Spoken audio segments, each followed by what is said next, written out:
Hi, this is Stacy with JDS Industries. Today I'll be showing you how to do our sublimatable garden flags. These garden flags are 17¼ by 12½ inches. It has a sewn-in pocket so you can hang it on a garden flag stand. These sublimation flags are great for two-sided. As you can tell, you can't see any light through them. They have a nice thick material. The items you will be needing is your transfer sheet, the garden flag, repositionable spray, and a lint roller. First, we're going to lint roll the whole thing.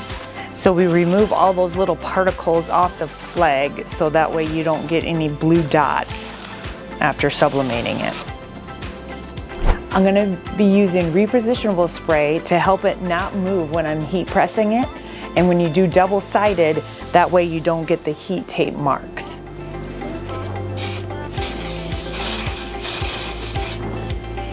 Okay, sometimes these can be challenging getting them on when they're a larger sheet.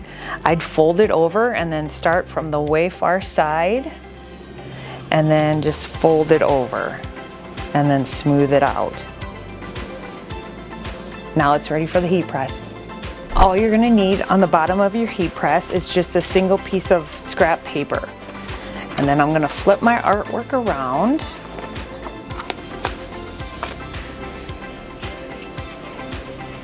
And then top it off with just another piece of scrap paper.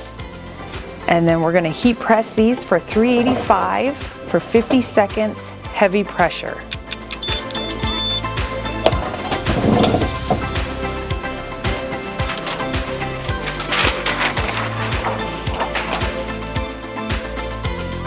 If you have any questions regarding this product or any of our other products, check us out on our website or call the number below.